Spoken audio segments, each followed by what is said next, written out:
Hello दोस्तों, फिर से स्वागत है आपका सनराइज मेडिसिन में। गाइस, अगर आप प्रेगनेंसी प्लानिंग कर रहे हो और आप चाहते हो कि प्रेगनेंसी आपकी सक्सेसफुल हो जाए, उसके लिए सही टाइम पर रिलेशनशिप बनाना बहुत जरूरी होता है। क्या आप जानते हो सही टाइम कौन सा है? अगर नहीं तो आज मैं आपको इस वीडियो में बताने वाला हूं दोस्तों, एक सटीक कैलकुलेशन जिसमें आप अपना ओवुलेशन डे के बारे में पता कर सकते हो। ओवुलेशन डे को ट्रैक करके सही दिन का यूज कर पाओगे आप। अगर आप इस मेथड को अच्छी तरह से समझ पाओगे दोस्तों, तो आपको कम से कम 2 या 3 महीने में आपको 100% कंसीव हो जाएगी प्रेगनेंसी। बस एक प्रॉब्लम है इसमें, किसी तरह का इनफर्टिलिटी का इश्यू ना हो, यानी किसी व्यक्ति को पीसीओडी की या फिर किसी तरह की कोई डिसीज ना हो, इनफर्टिलिटी से इश्यू कोई इश्यू ना हो, तो इसमें ये ट्रैक आपको बिल्कुल काम करेगा। ठीक है दोस्तों, तो चैनल पर नए हैं तो सब्सक्राइब कर दीजिए, और अगर जानकारी अच्छी लगती है तो और भी लोगों को शेयर करिए, और वीडियो को बिना स्किप करें दोस्तों, वीडियो को पूरा देखना है। अगर जानकारी अच्छी लगती है तो और भी लोगों को शेयर करिए। चलिए दोस्तों, वीडियो को आगे बढ़ाते हैं।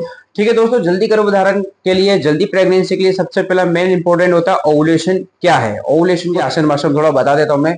ओवुलेशन, प्रेगनेंसी कंसीव करने के लिए ओवुलेशन होना बहुत ही जरूरी है, क्योंकि उस दिन आपका एक ओवरी में से एक अंडा, मेच्योर अंडा निकलकर फॉलोवी ट्यूब में स्पर्म के साथ मिलकर फर्टाइल होने के लिए रेडी होता है।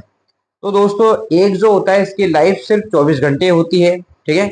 और जो मेल पार्टनर का शुक्राणु होता है उसका 5 से 7 दिन तक वो फॉलोवी ट्यूब में जिंदा रह सकता है, और एक जो होता है 24 घंटे के लिए ही उस जिंदा रहता है। उसके बाद 24 घंटे के बाद फिर एक ओवरी में से मैच्योर अंडा रिलीज होता है, और वो 24 घंटे तक स्पर्म का इंतजार करता है। तो ये प्रक्रिया चलती रहती है, ठीक है। तो ओवुलेशन को ट्रैक कैसे करना है, अब मैं आपको आसान भाषा में बताता हूँ, थोड़ा सा ध्यान से सुनना, ठीक है दोस्तों। ओवुलेशन ट्रैक को समझाने से पहले आपको पीरियड साइकिल की लेंथ को समझना बहुत जरूरी है, ठीक है। अगर आपका पीरियड सपोज 1 तारीख को आता है, ठीक है, और नेक्स्ट पीरियड भी आपको 1 तारीख का होता है, यानी आपका पीरियड साइकिल का जो लेंथ होता है वो 28 दिन का, ठीक है। आपको 28 का लेके चलना है, 28 दिन में से आपको 14 माइनस करना है, ठीक है। यानी कि अगर आप 14 माइनस करोगे तो आपको 14 ही तारीख में आपका ओवुलेशन होने वाला है। तो एक परफेक्ट डे है जो आप इस साइकिल लेंथ के अनुसार आप इंटरकोर्स करोगे, सेक्स करोगे, तो यहाँ पर आपको गर्भधारण, प्रेगनेंसी कंसीव करने के चांस काफी बढ़ जाते हैं। अगर किसी महिला की पीरियड साइकिल 26 दिन या 30 दिन हो, ठीक है, तो उसमें भी आपको 14 माइनस ही करना है, तो आपकी ओवुलेशन डेट निकल जाएगी। तो जिस दिन आपका गर्भ धारण करने के चांस काफी होते हैं, कंसीव करने को काफी टाइम होता है, तो कंसीव करने को उस दिन एग जब रिलीज होता है उसी दिन आपका रप्चर होता है, और आपका डेट पता चल गई तो राइट टाइम पर आप यहाँ पे इंटरकोर्स करने पर आपका प्रेगनेंसी कंसीव हो जाती है, ठीक है। तो आपको यहाँ तक समझ में आ गया होगा कि आपका पीरियड साइकिल अगर 28 दिन है तो 28 में से आपको 14 माइनस करना है, जोड़ निकल जाएगा, 14 दिन पे ही आपका ओवुलेशन होने वाला है। तो आपको इस डेट में आपको इंटरकोर्स करना है।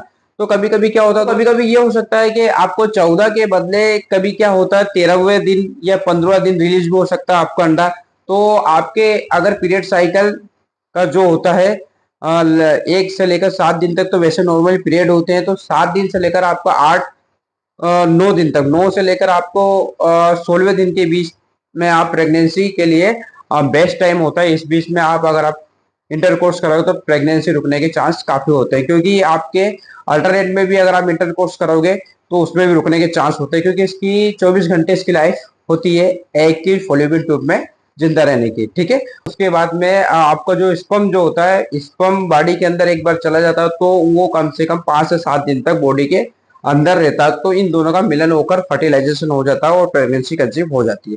तो आई होप दोस्तों ये आपको समझ में आ गया होगा कि आखिर ओवुलेशन को ट्रैक कैसे किया जा सकता है, इसका कैलकुलेट कैसे किया जा सकता है।